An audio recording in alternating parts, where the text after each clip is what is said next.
во студиото се членовите од кошаркарскиот клуб Унибаскет. Исто така, значи, со нас во студиото е и нивниот тренер Игор Николов.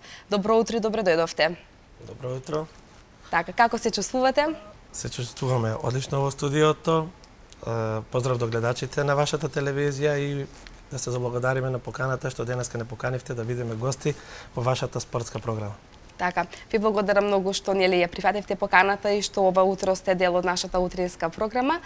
Сакам еве најпрвен да ве прашам како тренер нешто повеќе за самите почетоци на клубот Унибаскет. Од кога постои овој клуб? Па вака, кошаркарскиот клуб Унибаскет постои од 2003-2004 година. Во првите години клубот работеше како кошаркарска школа. За потоа, кога веќе се префрливме во системот на надпревари во младинските категории при Кошаркарската федерација на Македонија, клубот се пререгистрира во кошаркарски клуб и активно учествувавме 5 години во младинските лиги на Кошаркарската федерација. Така, вие исто така ја водите и машката и женската група. Постои ли некоја разлика помеѓу девојчињата и момчињата, нели, кои што се занимаваат со кошарка? Па добро, значи јас ја водам и машката и женската екипа, меѓутоа по големите генерации, како да повозрастните, некаде дечиња што се 7-8 деление, додека мојот колега што работиме заедно во клубот, исто води група од момчиња и девојчиња што се малку помали со годините. Разлика во овој период на оваа возраст кај децата мислам дека не постои, затоа што во оваа возраст на децата истите располагаат со приближно психомоторни способности, со техничките елементи исто така, значи истите вежби се пременуваат и кај момчињата и кај девојчињата. Единствена разлика што моје мислење е дека е во полот. И сега малце нормално нели момчињата се по снажни, по темпераментни малку така да и малку се подобри од девојчињата. Така. Со нас денеска во студиото нели се девојчињата. Еве ќе почнеме со Памела. Памела, најпрвен кажи ми кога ти почна да се занимаваш со овој спорт и зошто токму кошарката го одбра како спорт што нели сакаш да се занимаваш? Па со овој спорт се занимавам веќе 4 години. Имав желба уште од мала за да тренирам кошарка. Гледав надпреварите и на телевизија. Така, која е позицијата која ти ја играш? И што значи која е улогата на таа позиција во кошарката? Па на надпревари најчесто ги менјаваме позициите. Понекогаш играм бек, понекогаш плеймејкер. На плеймејкер улогата е да ја пренесуваме топката, да кажуваме за акциите. Таа е главната улога која што има во кошарката плеймејкер? Да. Така, да. значи вие ги поставувате сите акции, ги правите, подавате топка? Да. А бек е најчесто да шутираме од страна. Така, добро се снаоѓаш во играта? Да. Така. Сања, исто кажи ми ти кога почна да се занимаваш со овој спорт и што беше тоа што те поттикна да се занимаваш со кошарката? Јас исто се занимавам веќе 4 години. Од мала највеќе ме интересираше овој спорт. С татко ми одев на превари, гледав превари на телевизија и желбата ми беше се поголема и поголема да успеам. Така, на која позиција играш ти? Уште немаме одредено Така, ги менувате позиции. често позициите? Да. Најчесто исто плеймејкер, крило, бек. Така, во кој најдобро се снаоѓаш? Бек може да се каже. Во бек може да се каже. Оттаму највеќе се постигаат кошови, еве да речеме тројки или пак и од другите позиции може да се постигнат. Може и од крило. Може и од крило. Да. Така. И Наталија, исто кажи ми ти, значи од кога почна да се занимаваш со кошарка и зошто токму одбра кошарката како спорт? Јас се занимавам скоро 4 години и уште од мала, мислам исто така и татко ми се занимаваше со кошарка и ме носеше и мене на превари. И јас се заинтересирав во кошарката и сакав, се зголеми желбата за да играм кошарка и така почнав да тренирам кошарка. На која позиција играш моментално? Јас играм на позицијата плеймејкер.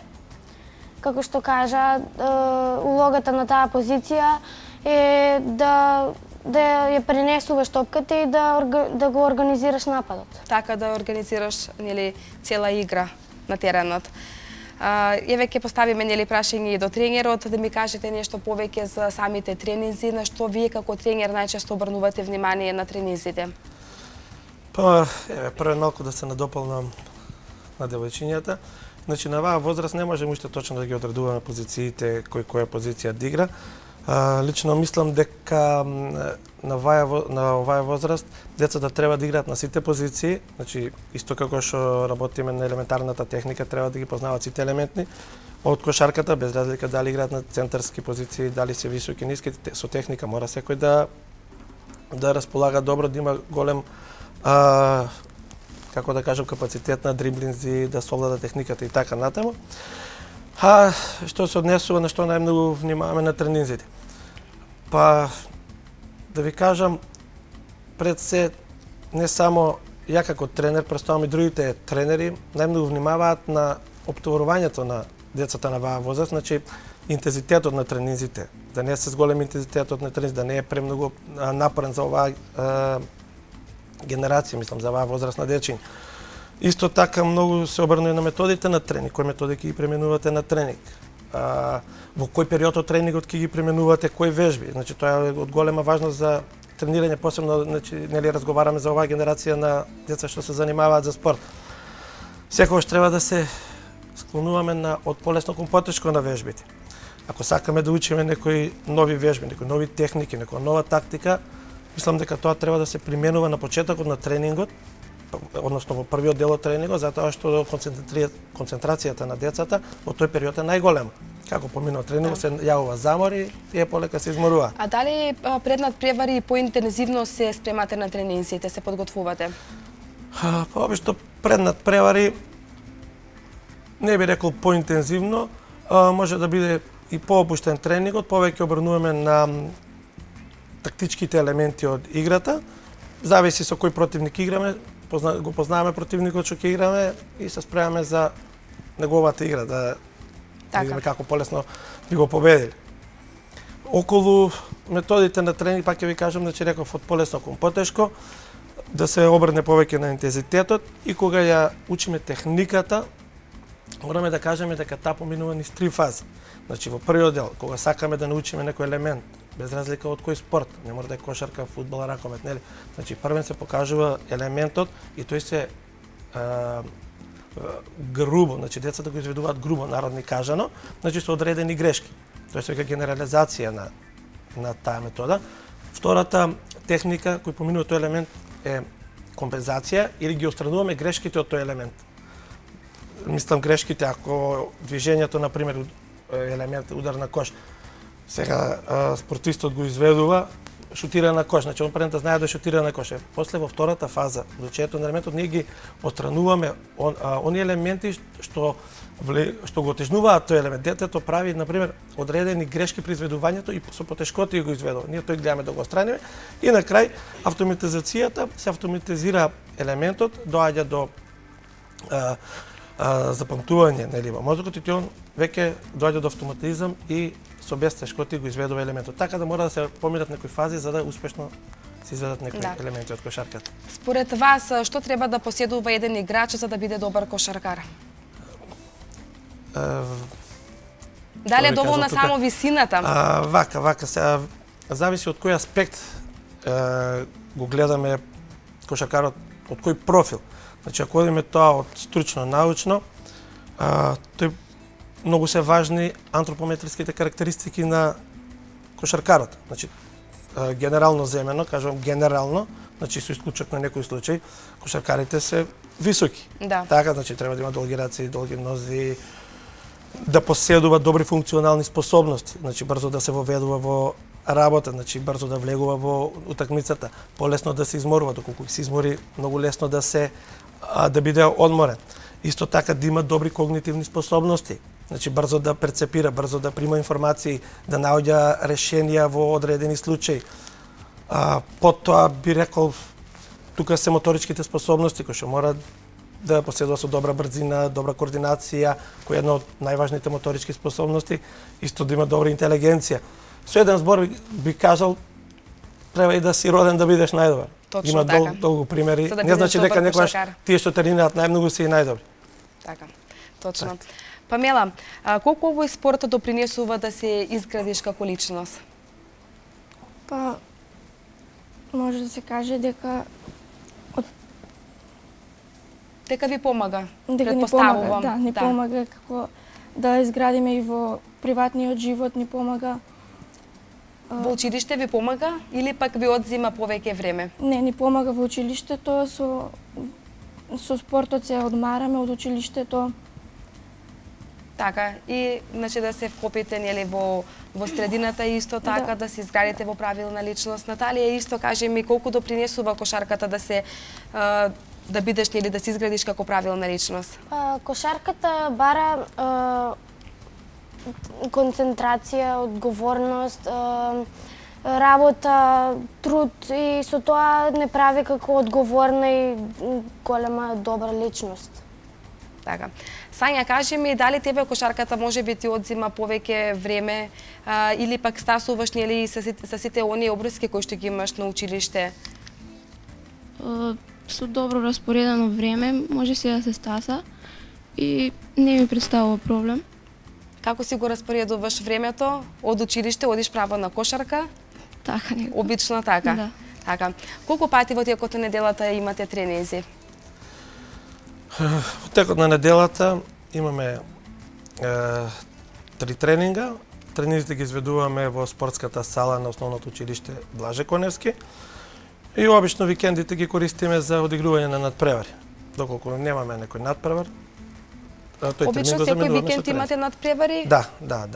А со кои екипи најчесто се надпреварувате? Па, како што реков и претходно, значи, овие 2 години не се надпреваруваме во Лига системот на надпревари во Кошаркарската федерација на Македонија. Па можам да кажам малку ради смена генерации, сакам малку повеќе да се подготвиме за да влеземе во тој ритм на надпревари, со тој квалитет. Малку сега сме повеќе фокусирани на пријателски надпревари, секоја недела играме надпревари.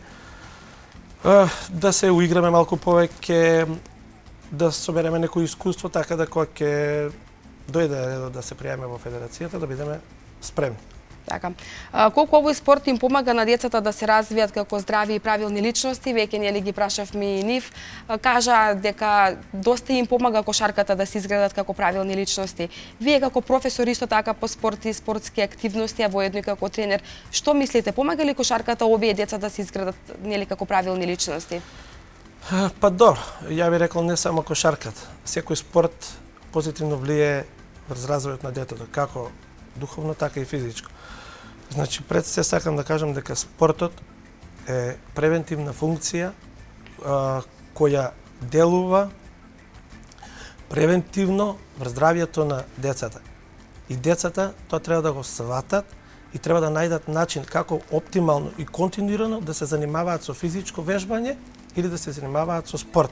Со тоа што на тој начин тие ќе уживаат во тоа и од најмала возраст до длабока старост да се занимаваат со спорт, пошто знаеме спортот секако делува на младите и на постарите.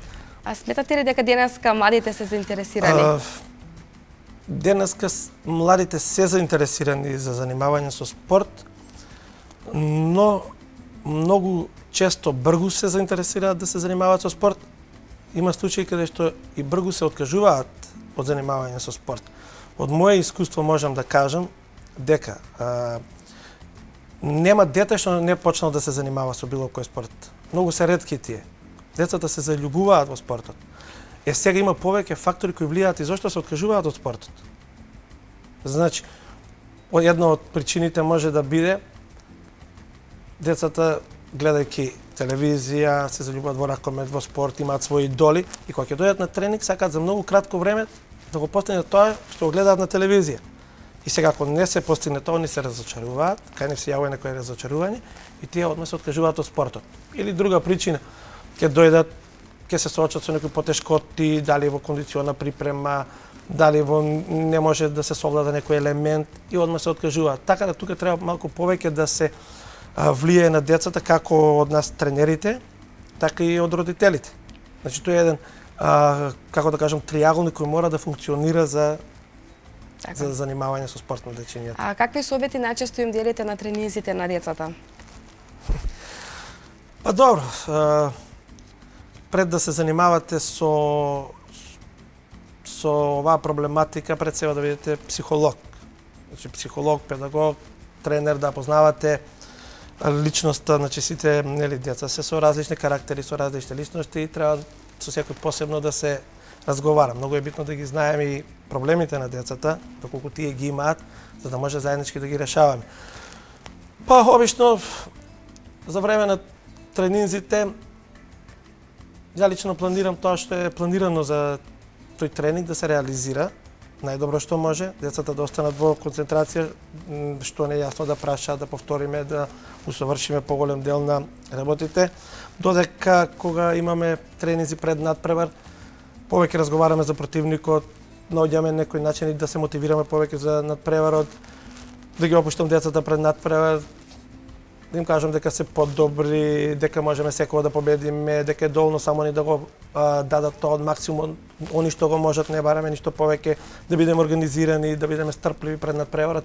Така да тие се некои елементи што ги разговараме за време на тренинзите. Така. Памела, кажи ми како ти се подготвуваш на тренинг кога имаш некој надпревар?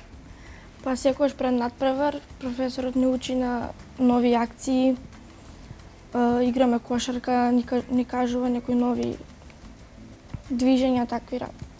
Така, имаш ли некој идол, некој со кого се споредуваш или еден ден сакаш да станеш како него? Па, уште од мала најчесто така Майкл Џордан, Така? за него така по... Така. Кажи ми, Сања, исто и ти како се подготвуваш на тренизите кога имате некој надпревар? Како што кажа Памела, имаме нови акции, усовршуваме движења. Така. И сето тоа што е потребно нели за твојата позиција. И кажи ми, еве истото прашање и за тебе, дали можеби ти имаш некој идол? Од понова генерација сега, Стеф Кари и можеби Майкл Џордан. Така. Можеби и на Наталија Майкл Џордан да е исто така идол или пак некој друг идол? Па да, исто така и мене Стеф Кари и Майкл Џордан ми се омилени и би сакала еден ден да бидам успешна како нив. Така, се надеваме нели дека ќе бидете сите три успешни, дека многу успеси ќе постигнувате во иднина. На крај сакам да ве прашам кои се следните активности кои што ќе ги има кошаркарскиот клуб Унибаскет и следните надпревари, нели? Па така, ја и на почетокот ви кажав дека до крајот на оваа година планираме да одиграме поголем број на надпревари, да се уиграме како екипа, да видиме недостатоци, да подобриме некои работи што ни фалат и здравје. Од наредната година да се пријаме во Кошаркарската федерација и да продолжиме таа традиција што бевме до пред 2 години. Така. Ви благодарам уште еднаш што денеска бевте наши гости, бевте дел од нашата утринска програма на К1 телевизија. Ви посакувам да имате многу успех. Ви благодариме на поканата. Се надевам дека ќе имаме друга прилика пак да биде ваши гости. Ни беше пријатно. Така, ви благодарам уште еднаш.